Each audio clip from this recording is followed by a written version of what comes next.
네, 화이팅 하시고 힘내시고. 자, 72페이지 110번 부정부패에 대한 설명. 1번 작은 호의를 제공받은 경찰관이 도덕적 부채를 느껴서 이를 보충하기 위해서 결과적으로 선한 후속행위를 하는 상황은 미끄러운 경사로 가설의 맥락에서 이해할 수 있다. 미끄러운 경사로 이루는 작은 호의를 받으면 아주 나쁜 것으로 그냥 주결돼 버린다고 하는 것인데, 작은 호의를 받은 경찰관이 열심히 일해. 그러면 그 반대쪽 얘기를 하는 것이죠. 미끄러운 경사류로는 작은 호의를 받아. 그럼 더 막 부패 수렁텅이로 빠져들어서 나쁜 결과를 맞이하는 것을 얘기하는데, 이것은 지금 작은 호의를 받아. 그래서 경찰관이 작은 호의를 받으니까 어떤 막 심적인 부담이 있으니까 더 열심히 일하고 더 선한 행동을 해. 그것은 미끄러운 경사류하고 반대쪽 얘기죠. 미끄러지신 경사로 이론 반대쪽에서 얘기하는 이 펠드버그의 주 내용이 지형 관자죠. 지형 관자가 지형 관자. 이 지가 지능. 야, 경찰이 작은 호의하고 뇌물하고 구별도 못하는 그 정도 지능이라고 생각하느냐? 우리 경찰한테도 지능이 있다. 작은 호의 부패 구별해서 부패로 빠져들어가지 않는다라고 말하는 것이 이제 지능이고, 형은 형성제입니다. 작은 호의를 받으면 시민들하고 관계가 좋아져서 경찰 활동하는데 더 굉장히 좋은 환경이 마련된다. 형성제가 된다라는 것이 형성제 이론이고요. 이 관은 관행입니다. 관행. 그냥 해왔어. 뭐가 문제야? 이렇게 얘기하는 것이죠. 관행이고요. 그다음에 자는 자발성입니다. 자발성. 아니 내가 달라 그랬어? 그냥 알아서 그냥 커피 한 잔 주고 뭐 그런 것들인데 일부러 뺏어야 문제가 되는 것이지, 그냥 자발적으로 커피 한 잔 주고 자발적으로 뭐 사소한 것들, 사소한 선물 주는 것인데 그건 별 문제가 아니다라고 말하는 것이 저 자발성입니다. 지형 관자. 더불어서 그런 것들이 이 미끄러지기 쉬운 경사리론 반대편에서 이제 얘기하는 것들입니다. 자, 이번에 대의명분 있는 부패와, 그러니까 대의명분 있는 부패가 뭐 이런 거죠. 부패는 부패야. 그런데 대의명분이 있어. 뭐냐면 예를 들어서 우리 경찰관 중에 한 명이 막 아파. 그때 그 경찰관 돕기 위해서 돈 걷어. 주민들한테 돈 걷어. 이런 걸 얘기하는 것이죠. 그래서 대의명분 있는 부패. 그다음에 더티 해리. 아까 나쁜 놈 때려잡는 거죠. 더티 해리. 이 해리라는 경찰관이 나쁜 놈을 지가 그냥 직접 그냥 때려잡고 때려 죽여버리고 이제 하는 것이죠. 왜? 자기가 잡았더니 부패한 선배 경찰관이 막 풀어져 버리니까 그냥 직접 처단하러 다니는 겁니다. 그 더티 해리 문제는 부패 개념적 징표를 개인적 이익 추구를 넘어서 조직 혹은 사회적 차원의 이익 추구로 확대하고자 하는 시도라고 볼 수 있다. 그래서 부패라는 것이 개인의 이익을 얻기 위해서만 부패하는 것이 아닌 거죠. 뭐 동료가 아파서 동료 도와주려고 돈을 걷어. 부패죠, 부패. 자기 이익을 차리는 것은 아니지만 그것도 당연히 부패인 것이고, 또 더티해리도 부패 개념을 확장하면 더티해리도 엉뚱한 일을 막 하는 거지 않습니까? 해서는 안 될 일을 하러 다니는 거기 때문에 그것도, 그래서 개인 이익을 위한 것만 부패가 아니라 조직이나 사회 차원으로 확대해서 부패를 생각할 수 있는 것이고요. 자, 3번에 고객이 위험을 감수하고서라도 원하는 이익을 확실히 취하기 위해서 높은 가격의 뇌물을 지불하는 상황을 부패로 이해한다면, 이게 하이덴하이머의 시장 중심적 부패 정의입니다. 시장 중심적 부패 정의. 원하는 이익을 확실하게 추구하기 위해서 돈을 지불하는 거, 그것을 부패로 바라보는 거, 이것이 하이덴하이머의 시장 중심적 정의인데, 자, 이는 하이덴하이머가 제시한 세 가지 유형 부패 정의 중 시장 중심적 정의와 관련이 큽니다. 맞아요. 그래서 아래에 하이덴하이머의 부패 정의를 보시면, 이 하이덴하이머의 부패 정의가 뭐냐면 부패 개념 정의를 확장시켜 놓은 거예요. 그래서 이제 지금까지는 어떤 미친놈들, 그냥 찐따 같은 새끼들이 아주 나쁜 행동으로 돈을 받는 거만 부패로 봤던 것이죠. 오케이? 찐따 같은 새끼들이 돈을 받고 이상한 짓을 하는 거, 이것만 이제 부패로 봤던 겁니다. 근데 부패 개념을 그렇게 좁혀서 얘기하면 거기에만 관심이 있는 거잖아요. 그것도 조금 벗어난 것은 부패로 바라보지 않아서 관심의 사각지대가 생기는 거지 않습니까? 그래서 이 하이덴하이머는 부패를 좀 더 넓게 이해해서 그 넓은 행동에 대해서 관심을 가지고 없애도록 노력해야 된다 이렇게 말하는 것이 이제 하이덴하이머죠. 그래서 하이덴하이머의 부패 정의는 부패 개념 정의를 확장시켰다. 자 보시면 관직 중심적 정의. 부패는 뇌물 수수 행위와 특히 결부되어 있지만 그래서 뇌물을 수수하면 특히 그것은 진짜 부패라고 할 수 있지만 그러나 그것만이 아닌 것이죠. 그래서 반드시 금전적인 형태일 필요가 없는 사적인 이익에 대한 고려의 결과로 권위를 남용하는 거, 관직을 남용하는 거, 권위를 남용하는 거, 사익을 위해서 금전적인 것이 아니라 하더라도 금전적인 것이 아니라도 뭐 자기 과우다시 하려고 그것도 사익이죠. 그죠? 자기 권위를 높이려고 자기 뽐내려고 하는 것도 다 사익이죠. 그래서 반드시 금전적인 것이 아니라 하더라도 사적인 이익에 대한 고려의 결과로 권위를 남용하는 거, 관직을 남용하는 거 이렇게 부패 개념을 확장시킨 것이 관직 중심적 정의고요. 자 시장 중심적 정의가 고객들은 시민들이죠. 시민들 고객들은 잘 알려진 위험을 감수하더라도 이 잘 알려진 위험을 감수하더라도가 뭔 표현이냐면 걸리면 처벌받잖아. 오케이? 돈을 주건 어떤 이익을 제공하건 하다 걸리면 처벌받잖아요. 그런 위험을 감수하더라도 원하는 이익을 받을 것을 확실하기 위해서 높은 가격을 지불하는 결과를 부패라고 봅니다. 이것도 부패 개념을 확장시킨 거예요. 어떻게 확장시킨 거야?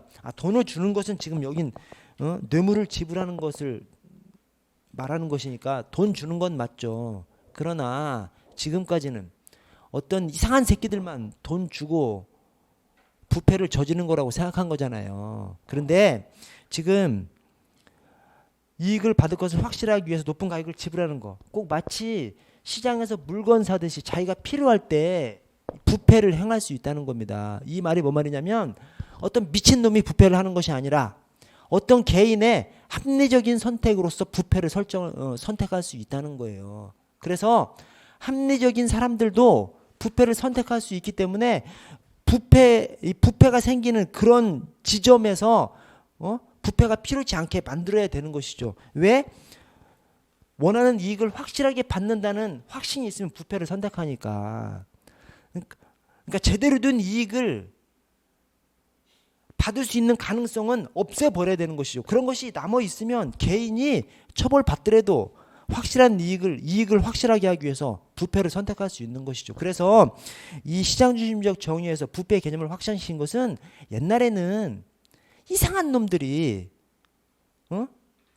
이상한 놈들이 하는 것만 부패 행위라고 봤는데 이상한 놈들이 아니라 그냥 일반적인 시민들도 자기의 이익을 확실하게 하기 위해서 부패를 선택할 수 있다는 것을 얘기하는 것이 이 시장 중심적 정의입니다. 그래서 합리적인 선택을 통해서 어떤 범죄자만 부패를 선택하는 것이 아니라 합리적인 선택을 통해서도 부패를 선택할 수 있어. 그래서 부패를 선택하는 것이 합리적인 선택이 되지 않게끔 이 사회 구조를 만들어야 하는 것이죠. 그것을 얘기하는 것이 시장 중심적 정의입니다. 자, 공익 중심적 정의는 관직을 가진 사람이 법적으로 규정돼 있지 않은 법적으로 규정돼 있는 금전을 주는 거면 월급 이런 것들이죠. 그것은 부패가 아니죠. 법적으로 규정돼 있지 않은 금전적인 또는 다른 형태의 보수에 의해서 그러한 보수를 제공하는 사람들에게 이익이 되는 행위를 함으로써 공익의 손해를 가져올 때 공익의 손해를 가져오는 것 부패로 봐야 한다 라고 하는 것이 그렇게 개념을 확장시킨 것이 공익 중심적 정의입니다. 그래서 하이덴하이머의 부패 정의 이 세 가지는 기존에 바라보던 부패에 대한 시각을 확장시켰다라고 생각하시면 되겠습니다. 자, 111번 하이덴하이머의 부정부패 개념 및 정의 분류 기억 고객들은 잘 알려진 위험을 감수하고서라도 원하는 이익을 받는 것을 확실히 하기 위해서 합리적인 선택의 결과로서 높은 가격을 지불할 수 있다라고 보는 것이 시장 중심적 정의고요. 니은의 첫 번째 줄 끝에 반드시 금전적인 형태일 필요가 없는 사적 이익을 고려한 결과로 권위를 남용하는 것, 관직을 남용하는 것, 권위를 남용하는 것, 관직을 남용하는 것도 부패로 봐야 된다라고 보는 것이 관직 중심적 정의고요. 디귿에 공직자가 법적으로 규정되어 있지 않은 금전적 또는 다른 형태의 보수에 의해서 맨 끝에 공익의 손해를 끼칠 때 공중의 이익이 공익이니까 공중의 이익, 공익의 손해를 끼칠 때 그래서 공익 중심적 정의입니다. 자, 112번 경찰 시험을 준비하는 갑은 여러분들입니다. 여러분.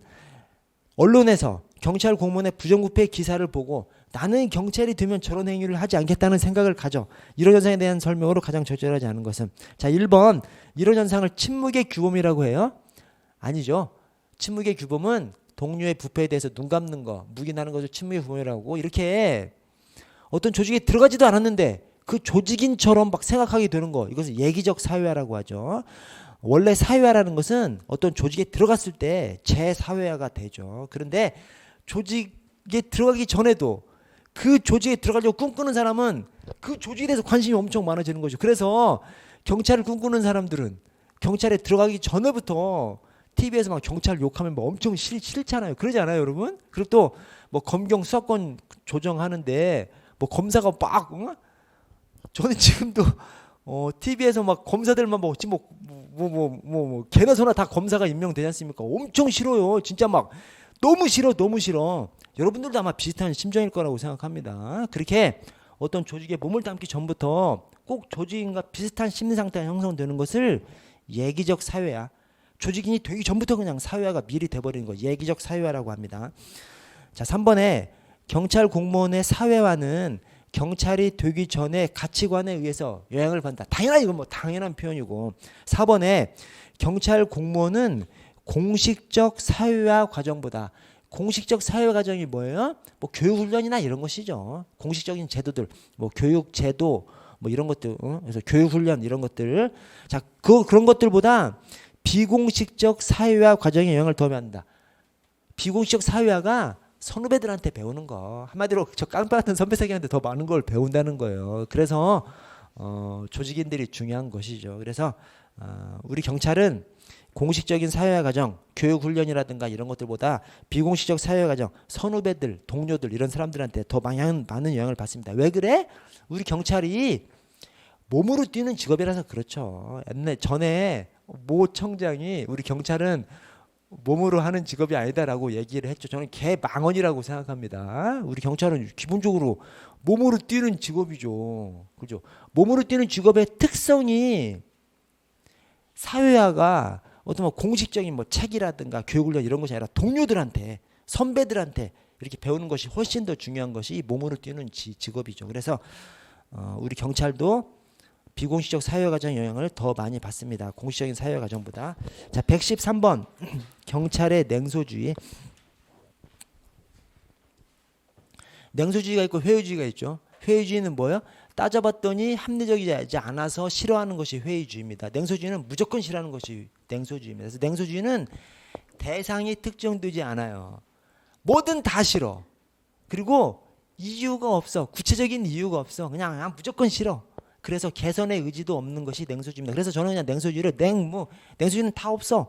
구체적인 대상의 특정이 없고 그 다음에 이유가 없고 개선의 의지도 없는 것이 냉소주의고, 회의주의는 그렇지 않죠. 회의주의는 특정 대상에 대해서 특정한 이유를 근거로 해서 싫은 것이 회의주의입니다. 그래서 회의주의는 그렇게 특정한 대상을 또 특정한 이유로 싫어하는 것이기 때문에 개선의 여지가 있는 것이, 개선의 의지, 여지가 있는 것이 이 회의주의입니다. 그래서 냉소주의하고 회의주의는 좀 다릅니다. 자, 1번에 니더호퍼는 이 냉소주의를 정의하기를, 이게 올해 2차 시험입니다. 사회 체계에 대한 기존의 신념 체계가 붕괴된 후 새로운 신념 체계에 의해서 급하게 대체될 때 냉소주의가 나타날 수 있다. 이렇게 표현하지 않고 대체되지 않을 때. 이게 뭔 말이냐면 이게 듀르켐의 아노미 이론 차용한 거예요. 이 니더호퍼가 냉소주의를 얘기하면서 듀르켐의 아노미 이론이 뭐예요?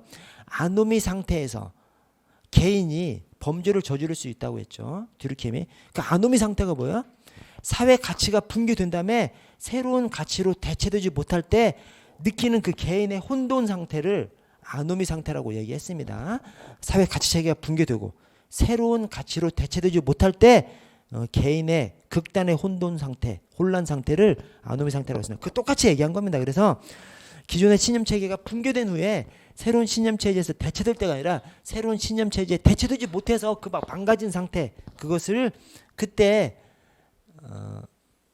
듀르켐은 아노미 상태라고 했고, 이 니더호퍼는 그런 때 냉소주의가 나타날 수 있다 이렇게 얘기했습니다. 자, 이번에 조직 내 팽배한 냉소주의는 경찰의 전문 직업화를 저해하는 기제로 작동할 수 있습니다. 그렇죠. 냉소주의는 무조건 싫기 때문에 조직인으로서 발전해 나가는 것 자체를 막아버리는 것이죠. 그래서 맞는 표현이고요. 3번에 회의주의와 비교할 때 냉소주의는 조직 내 특정한 대상 아니죠. 벌써 특정한 대상 아닙니다. 냉소주의는 무조건 뭐든지 다 싫은 거예요. 무조건 싫고 뭐든지 다 싫은 겁니다. 합리적 의심을 통해서 신뢰하지 않는 것과 관련이 있다. 하여튼 뒤에 다 표현이 전부 다 회의주의하고 관련된 표현인데 냉소주의로 엮어놨어요. 회의주의는 특정 대상, 그 다음에 특정한 이유로 그것이 바로 합리적인 의심을 통해서 따져봤더니 이런 것들이 싫어. 이게 회의주의입니다. 냉소주의는 묻지도 말고 따지지도 말고 그냥 무조건 싫은 것이 냉소주의고요. 4번에 냉소주의 극복을 위한 가장 효과적인 조직관리 방안은 인간을 본래 게으르고 생리적 욕구 또는 안전 욕구에 자극을 주는 금전적 보상이나 제재 등 외적 요인에 반응한다고 상정해서 조직이 권위적으로 관리할 필요가 있다는 맥그리거 인간 모형, 이게 바로 X이론적 인간 모형이죠. 근데 행정학자들이 뭐라고 얘기했어요? 냉소주의를 극복하는 방안은 맥그리거의 Y이론적 인간 모형에 근거한 조직관리 방안이 되어야 된다고 얘기합니다. Y이론은 민주적 조직관리입니다. 민주적 조직관리. 그래서 냉소주의 해결 방안 그냥 책에 딱 쓰여 있어요. Y이론적 조직관리, Y이론적 인간관리. 한마디로 조직원들의 얘기도 좀 들어주고 소통하고 조직원들이 얘기하는 거 의사를 반영해서 조직을 운영할 때 이 냉소주의가 없어진다고 합니다. Y이론적 인간관리. 자, 114번. 냉소주의를 극복하기 위한 방안에 대한 설명이다. 기억부터 미음까지 들어갈 용어 적절하게 나열을 하라. 인간관 중 X이론이 아니라 Y이론입니다. Y이론. 냉소주의 극복 방안 Y이론. 자, Y이론은 인간이 책임감 있고 정직해서, 그래서 맥그리거의 X이론, Y이론은 맥그리거가 엄청 연구해서 한 것이 아니에요. 그냥 맥그리거가 머릿속에서 딱 떠올린 거예요. 자, 인간을 두 가지 유형으로 분류해보자. 싸가지 없고 게으르고 멍청하고 그러면 X이론적 인간. 똑똑하고 부지런하고 책임감 있고 이러면 Y이론적 인간. 자, 니네 조직에 X이론적 인간이 많으면 X이론적 인간관리, 즉 권위주의적으로 인간관리를 하고, 니네 조직에 Y이론적 인간형이 많으면 Y이론적 인간관리, 즉 민주적으로 인간관리를 해라. 그러면 조직의 목표 달성이 높아진다. 이렇게 얘기한 사람이 이 맥그리거입니다. 그래서 인간이 책임감 있고 정직해. 그러면 그냥 Y이론인 거예요. 자, Y이론은 인간이 책임감 있고 정직해서 민주적인 관리를 해야 한다는 이론이고, 인간은 게으르고 부정직해. 그러면 이제 X이론인 것이죠. 자, X이론은 인간을 게으르고 부정직한 것으로 봐서 권위주의적으로 관리해야 한다는 이론으로 냉소주의 극복 방안은 이 중에서 X이론이냐 Y이론이냐? Y이론, 민주적인 인간관리. 그래서 조직원들의 의사도 들어주고 대화도 하고 조직원들이 얘기하는 거 의사결정에 반영하고 이런 식으로 하면 냉소주의가 없어진다고 보는 것이 행정학자들의 결론입니다. 자, 115번. 파출소에 근무하는 김수경은 경찰청에서 새 제도를 시행하겠다고 발표하자 전시행정이라고 비웃었습니다. 우리 경찰관분들의 대부분이 이런 식으로 반응을 해요. 우리 조직의 가장 큰 문제라고 저는 개인적으로 생각합니다. 우리 조직에 경찰 개혁을 하려면 다 필요 없어. 냉소주의 뜯어 고쳐야 돼. 냉소주의 뜯어 고치려면 어떻게 해야 돼요? Y론적 인간관리를 써야 되는 것이죠. 행정학 책에 나와 있습니다. 그래서 책에 있는 대로, 책에 있는 것을 시행하지 않는 거죠. 자, 이와 같은 냉소주의의 가장 큰 원인으로 적절한 것은 이번에 경찰 조직에 대한 신념의 결여입니다. 이게 이거 한국말로 하면 조직에 정 떨어진 거예요. 조직에 완전 정 떨어진 거. 그것이 조직에 정 떨어져. 뭐든지 다 싫은 거죠. 그래서 냉소주의의 가장 큰 원인, 조직에 대한 신념의 결여, 조직에 정 떨어져 버린 거. 이렇게 연상을 하시면 되겠습니다. 자, 116번 홉스, 로크, 루소가 나와요. 사회계약서. 미쳐버리겠죠.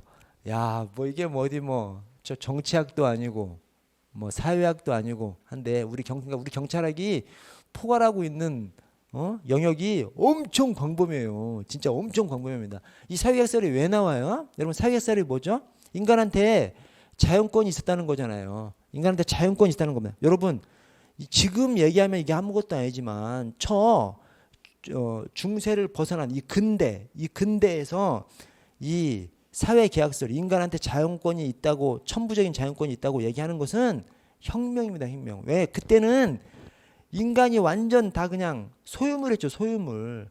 그래서 귀족들이 그냥 자기 소속 뭐 한여건 뭐건 때려 죽여도 그냥 상관이 없는 시절이 그런 시절이었지 않습니까? 인간의 인권은 전혀 생각하지 않던 그런 시절에 인간 한 명 한 명한테 자연권이 있었다라고 얘기하는 것 자체가 엄청난 혁명적인 생각이죠.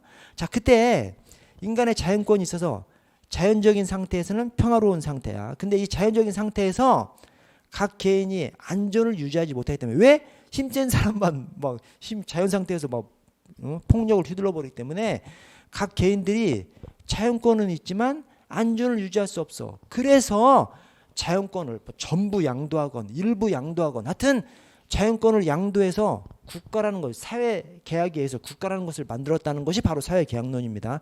사회계약론에 의하면 국가탄생론을 얘기하는 것이죠. 사회계약론에 있어서 국가탄생론은 곧 경찰탄생론입니다. 왜 그래?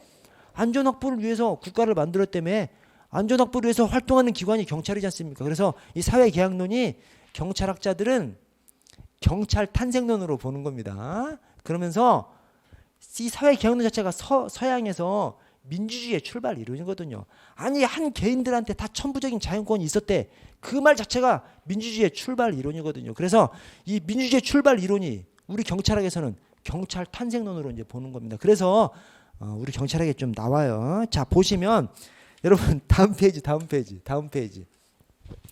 아래에서 정리해 놓은 걸 먼저 보면요. 홉스, 로크, 루소가 있어요. 오케이? 홉스, 로크, 루소가 있는데 홉스하고 로크가 딱 대비가 돼요. 그리고 루소가 따로 있는 거예요. 오케이? 홉스, 로크가 딱 대비가 되고 루소가 이제 따로 있습니다. 자, 그리고 홉스는 엄청 나쁜 놈이야. 주장하는 것이 엄청 나빠. 그래서 홉스가 나쁜 놈은 아닙니다. 왜? 홉스가 자연권을 얘기했어요. 홉스가 자연권을 얘기하면서 뭐 절대 군주 정치를 얘기하고 뭐 각 개인은 자연권이 있었는데 자연권을 포기하면서 군주한테 전부를 양도하면서 국가를 만들었다라고 얘기해서 오늘날에는 안 맞지만 자연권 자체를 얘기한 것이 홉스입니다. 아니 그때는 국민이라고도 하지도 않고 그냥 사람 한 사람이 아무것도 아닌 존재인 그런 사회에서 사람 한 사람한테 천부적인 자연권이 옛날에 있었어라고 얘기하는 것 자체가 혁명적인 생각이죠. 그래서 이 사회계약론이 역사 속에서는 이 홉스의 생각도 굉장히 혁명적인 생각이었어요. 그러나 오늘날 시각에서 바라보면 홉스의 생각은 좀 나쁜 생각이죠. 로크는 좋은 생각입니다. 그리고 로크는 따로 있는 거예요. 홉스, 로크가 딱 대비되고 루소는 따로 있어요. 자, 보시면 홉스는 자연 상태를 만인에 대한 만인의 투쟁 상태로 봤습니다. 그래서 자연 상태를 그대로 놔두면 약한 사람은 되져버리는 것이 이제 홉스의 세계관이죠. 그래서 홉스는 만인에 대한 만인의 투쟁이기 때문에 이걸 없애려면 이제 국가를 만들어야 되는 것이죠. 그 국가를 만들 때 시민이 자연권을 군주한테 전부 그냥 양도를 해버려서 시민한테 남아있는 자연권은 없는 것이 이 홉스예요. 그래서 시민한테 남아있는 자연권이 전부 양도해버리니까 없기 때문에 혁명은 불가능한 것이죠. 자연권을 다 양도해버렸으니까 자신들의 안전을 위해서 군주한테 자연권을 다 양도해버렸으니까 혁명은 불가능한 것이죠. 그러면 홉스의 이론은 전혀 무의미해? 아니 저 옛날에 개인들한테 자연권이 있었대 이런 말 하는 것 자체도 그 당시 시절에는 혁명과 같은 생각이었던 것이죠. 자, 로크는 이제 확 나아갑니다. 그래서 로크는 자연 상태가 평등하고 아주 좋은 상태야. 그러나 인간관계가 확대됨에 따라서 이 자연 상태는 유지될 수 없는 거죠. 똑같아요. 힘센 사람이 활개치는 사회가 되는 거죠. 그래서 결국 로크의 세계관에서도 결국 개인들이 그냥 자연권을 행사하는 그것만으로는 안전을 확보할 수 없는 거죠. 그래서 이제 국가를 만드는 거죠. 국가를 만드는데 로크의 세계관에서는 자연권의 일부만 국가한테 양도합니다. 군주한테 양도합니다. 그래서 특징에 제한 군주 정치고요. 왜? 자연권의 일부만 양도하니까. 그리고 본래적인 저 자연권의 가장 중요한 부분은 시민들이 그대로 가지고 있어. 그래서 만약에 군주가 나라를 운영하면서 시민들의 안전을 확보하지 못해? 아니 안전을 확보하려고 자연권의 일부를 양도하면서 사회계약에 의해서 국가를 만들었는데 그 국가가 내 안전을 확보하지 못해? 혁명을 할 수 있는 것이죠. 왜? 원초적인 자연권은 일부 남아 있으니까. 그래서 제한 군주 정치 일부만 양도하니까 또 안전을 확보하지 못하면 혁명권을 혁명권이 시민한테 있다고 보는 것이 이 로크고요. 자, 루소는 이제 좀 딴 얘기를 해요. 그러니까 홉스 로크를 막 통해서 사회개혁론이 상당히 발전한 이후에 이제 루소가 얘기하는 것이죠. 자, 루소가 초기에는 아주 평화로운 상태가 있었어. 그런데 점차 강자와 약자의 구별이 생기고 불평등 관계가 성립해서 결국 국가를 만들게 된 것이죠. 사회개혁에 의해서. 이때 이 불평등, 이 루소가 쓴 유명한 그 책 있지 않습니까? 인간 불평등 기원론. 거기에서 루소가 인간 불평등의 기원이 뭐에 있다고 얘기했냐면 지식관념은 그냥 하나로 지식이고 지식, 사유재산에 있다고 봤습니다. 이게 뭐랑 좀 유사해? 공산주의하고 좀 일맥상통해요. 루소 하면 우리 사회개혁론자에서 굉장히 막 이제 긍정적으로 우리가 이제 바라보지 않습니까? 그러나 세상은 극과 극은 통한다고 공산주의랑 좀 유사해요. 공산주의에서 지식인들을 엄청 싫어하지 않습니까? 또 공산주의, 사유재산을 인정하지 않잖아요. 그래서 이 루소의 인간 불평등 기원론, 사유재산, 지식 맞아. 그 말이 맞아. 그죠? 지식 좀 있는 사람은 지식을 행사하려고 하고 재산이 있는 사람은 재산으로 행사하려고 하고 그런 것이 세상의 진리지 않습니까? 그래서 하여튼 간에 불평등을 얘기한 것이 인간 불평등 기원론 이 루소가 얘기했고요. 자, 루소가 추가로 얘기한 것이 일반 의지라는 것을 얘기했습니다. 일반 의지. 자, 모든 사람의 의지의 통합이 일반 의지래. 그럼 일반 의지가 뭐야? 또 정확하게 설명은 안 해요. 그냥 모든 사람의 의지가 통합된 그 통합을 일반 의지라고 명명했습니다. 그러면서 루소가 어떤 바른 정부는 그 개인들의 의지의 통합인 일반 의지를 충실하게 집행하는 정부가 바른 정부라는 거예요. 그래서 특징을 보시면 두 번째 점에 일반 의지라는 것이 표현되는 것이 여러 가지로 표현되는데 그중에 대표적인 것이 법이래요. 그래서 일반 의지의 표현인 법을 통해서 인간의 자연권 및 정의를 실현해야 된다고 주창하는데 야 그럼 일반 의지가 뭐야? 라면 또 제대로 설명을 하지 못해요. 그래서 이 루소의 일반 의지 관련해서 맨 마지막 점에 일반 의지라는 미명 아래에 독재로 흐를 수 있다는 비판이 제기되는 것이 이 루소의 사회개혁론입니다. 왜? 일반 의지가 뭐야? 하니까 정확하게 설명하지 않아요. 그래서 독재자는 권력을 잡은 사람은 이것이 일반 의지다라고 하면서 국민들을 현혹할 수 있다는 것이 이 루소의 일반 의지입니다. 여러분 이 사회개혁론 좀 짜증나는데 이렇게 생각해 주세요. 이 홉스와 로크가 있잖아요. 홉스는 이 세상을 굉장히 어둡게 바라보고 그래서 군주 정치를 꿈꾼 사람이고 대신 그 옛날 시민들한테 자유권이 있었어. 이것을 얘기한 것 자체가 이제 굉장히 가치가 있는 것이고요. 그러나 세상을 어둡게 인식하고 이 군주 통치를 얘기한 사람이 이 홉스입니다. 로크는 굉장히 좋은 세상을 얘기했어요. 좋은 세상을 얘기하고 군주정이지만 제한 군주정치.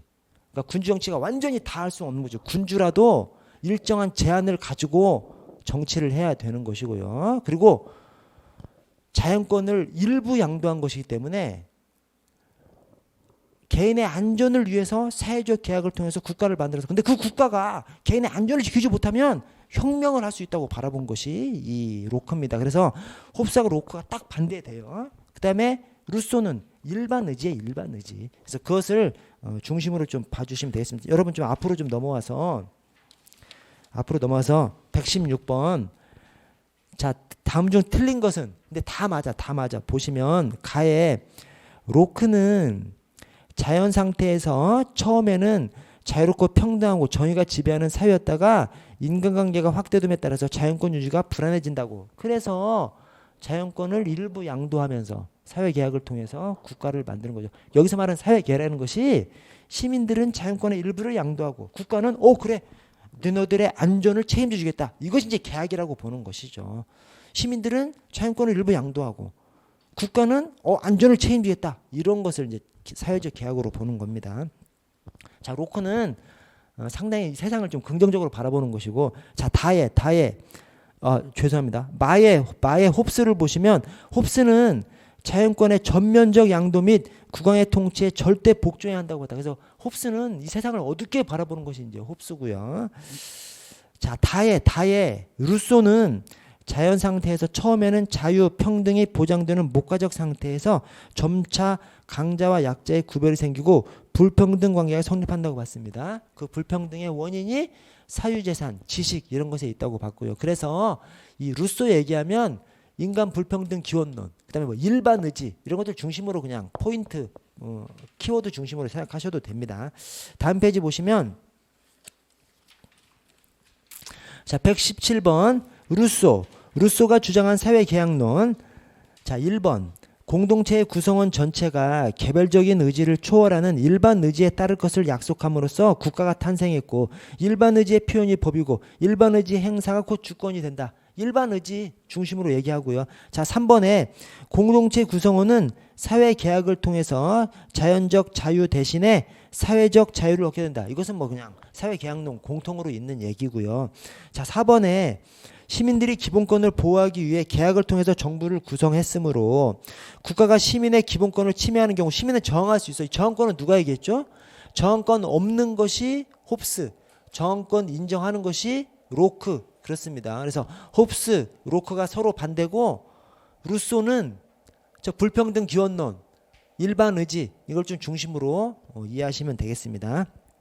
자 오른쪽 118번 경찰 윤리에 대한 설명으로 가장 적절한 것은 1번 사회계약서로부터 도출되는 경찰활동의 기준으로 볼 때 경찰관이 사회의 일부분이 아닌 사회 전체 이익을 염두에 둬야 한다는 것은 냉정하고 객관적인 자세에 해당한다.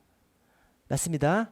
사회 전체 이익, 일부의 이익, 일부의 이익을 염두에 두고 하면 객관적이지 못하잖아요. 그래서 사회 전체 이익을 염두에 둬야 된다. 냉정하고 객관적인 자세 맞습니다. 이 사회계약론에 근거한 민주경찰의 윤리적 표준이 신생접객팀이죠. 신생접객팀. 신생접객팀.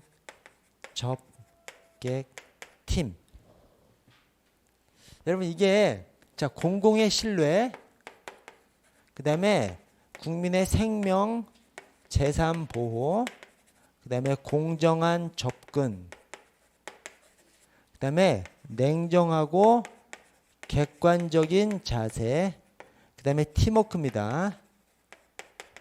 이게 별로 뭐 어려운 말은 아니에요. 어려운 말은 아닌데 막 시험 지문에 나오면 엄청 짜증나요. 짜증나는데 자 그중에서 가장 우리가 이해하기 어려운 것이 공공의 신뢰입니다. 이게 굉장히 추상적인 용어. 이게 공공의 신뢰가 뭐냐면 국민이 경찰이 경찰다울 것을 신뢰하는 것이 공공의 신뢰입니다. 그래서 이 공공의 신뢰 안에 들어간 것이 뭐냐면 법 집행의 신뢰. 경찰이 법 집행할 영역이 생기면 반드시 법을 집행해 줄 거라는 신뢰가 있는 것이죠. 그래서 경찰이 뭐 강도하고 맞닥뜨리건 뭐 절도범하고 맞닥뜨리건 강도범하고 맞닥뜨리건 뭐 테러범하고 맞닥뜨리건 경찰이 반드시 법을 집행해 줄 것, 반드시 범죄를 잡아줄 것을 신뢰하는 거. 경찰이 경찰답게 범죄를 반드시 잡아줄 것이라는 것을 신뢰하는 것이 법 집행에 대한 신뢰죠. 그래서 개인이 절도 피해를 당했어. 저 새끼가 의심스러워. 그러나 직접 센터까지 않고, 직접 센터 가려면 서로 싸워야 되잖아요.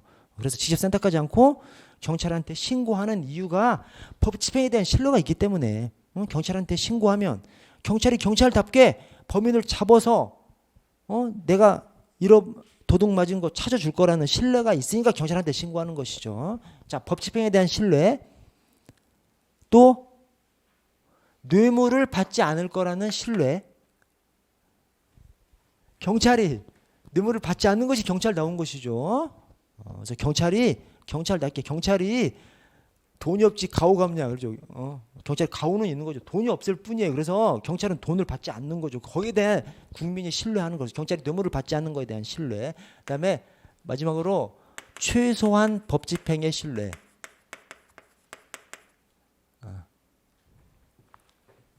최소한 물리력의 행사. 최소한 물리력 행사의 신뢰. 이게 경찰이면 최소한 무도한 3단 4단은 돼서 나쁜 놈하고 딱 마주쳐. 그러면 발로 뻑 차가지고 그냥 상대방 다치거나 죽지 않게끔 딱 검거할 만큼만 할 거라는 신뢰가 있는 거죠. 그래서 경찰력을 집행하면서 시민들한테 막 과도한 공권력을 행사하면 뭐 다치게 하거나 죽거나 하게 해. 그러면 공공의 신뢰 위반이 되는 것이죠.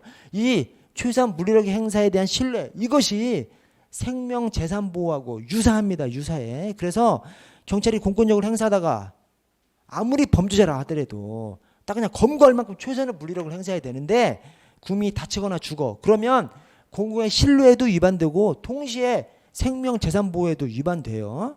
그래서 뭐 동시에 그냥 겹쳐 있습니다. 자, 그리고 여기서 이 공정한 접근하고 냉정하고 객관적인 자세를 구분하시는 이게 이제 나오면 조금 헷갈려요. 헷갈리는데 여러분 저는 그냥 일단 접근 편해거든요. 접근 편해. 접근하기 편한 거죠. 그래서 이게 편들기 그다음에 해태 무시예요. 편들기 해태 무시. 오케이? 이 냉정하고 객관적인 자세는 여러 가지가 있어요. 여러 가지가 있어요. 뭐 지나친 관여, 뭐 열정, 뭐 선호 이런 것들도 있는데 여기 편견이고요. 편견. 편견이 있으면 객관적이지 못하죠. 그죠?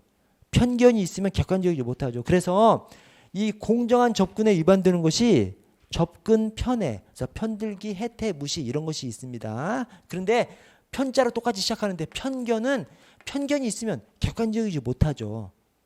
그렇죠? 편견이 있으면 객관적이지 못하죠.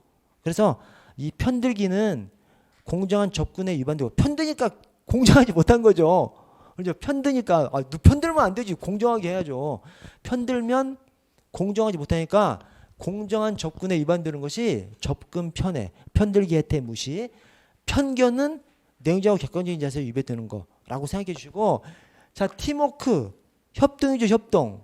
이 팀워크를 그냥 팀워크라고도 하고, 팀워크가 협동인데 별도로 협동과 팀워크라고도 또 해요. 또 역할 한계와 팀워크라고도 합니다. 역할 한계와 팀워크. 뭐냐면 여러분, 팀워크가 협동이잖아요. 협동하려면 협동하는 것만 협동인가요? 협동하려면 이 협동이라는 것이 우리 동료 직원과의 협동, 다른 부서들과의 협동, 다른 기관과의 협동 다 들어가는 협동이 저 협동입니다. 오케이? 협동하려면 협동하는 것만 협동이 아니라 역할 한계, 다른 공무원이나 다른 기관의 역할에 침범하면 안 되는 것이죠. 그것까지 협동 안에 들어가 있습니다. 오케이? 협동하는 것만 협동에 들어가 있는 것이 아니라 다른 기관의 권한을 침범하지 않는 것까지 협동 안에 들어가 있어요. 그렇지.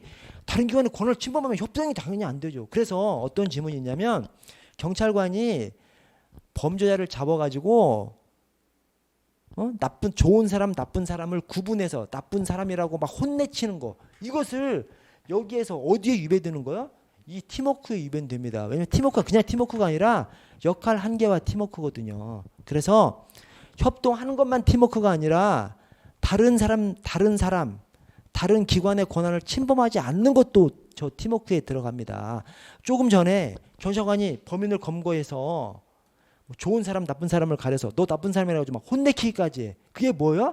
자기가 판사처럼 행동하는 것이죠. 판단은 판사가 하는 거예요. 벌을 주는 것은 판사가 해야 되지 않습니까? 근데 경찰관이 범죄자 잡아가지고 너 이 새끼야, 나쁜 새끼야 막 꾸짖고 막 처벌까지 하려고 하면, 그러면 판사의 권한 또는 신의 영역까지 침범하려고 하는 것이죠. 경찰은 잡아가지고 검거해서 검찰로 넘기면 그냥 끝나는 거예요. 그래서 그것을 판사의 권한을 침범하는 것으로 이해하셔서 저 협동 역할한계 팀워크라고 생각하셔야 됩니다.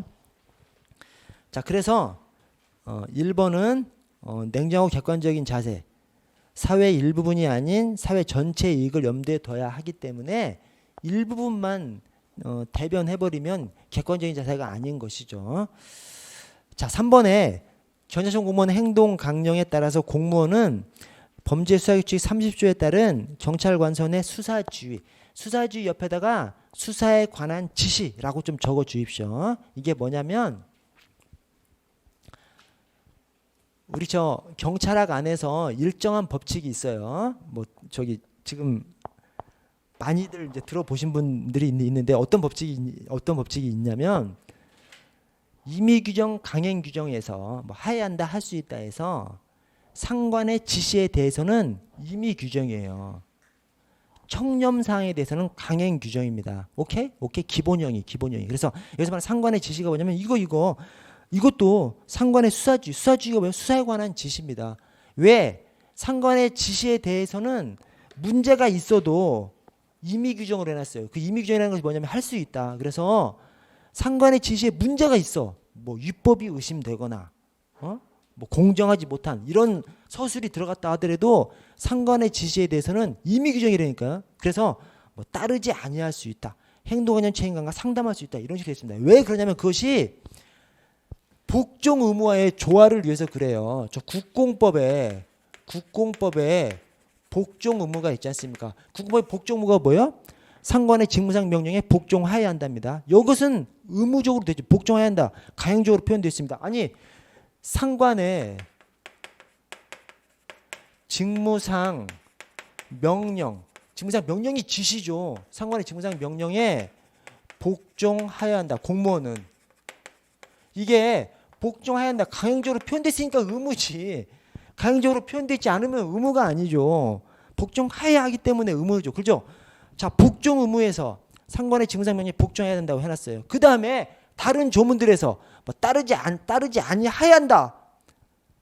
거부해야 한다라고 해버리면 바로 충돌해버리죠. 그래서 국가공무원법에서 복종 의무 자체는 상관의 직무상 명령에 복종해야 된다라고 해놓은 다음에 나머지 모든 상관의 모든은 아니고 99.9% 나머지 상관의 지시가 뭐 위법의 의심이 있거나 또는 뭐 부당 또는 공정하지 못해 이런 서술이 다 들어간다 하더라도 상관의 지시가 문제가 있다 하더라도 그런 것에 대해서는 다 따르지 아니할 수 있다. 행동관련 책임관과 상담할 수 있다. 다 그렇게 해놨습니다.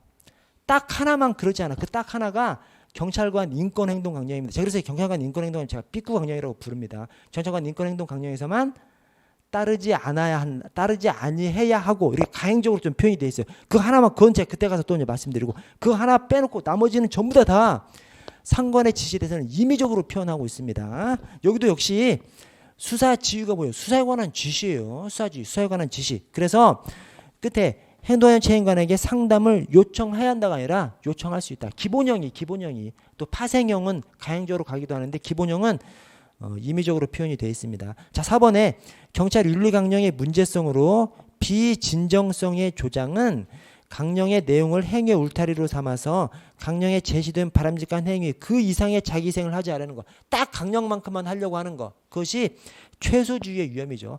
딱 그냥 강령만큼만 하려고 하는 것. 더 열심히 더 잘할 수 있는데 딱 강령만큼만 하려고 하는 것. 그것이 이 윤리강령의 문제점으로서 최소주의의 위험입니다.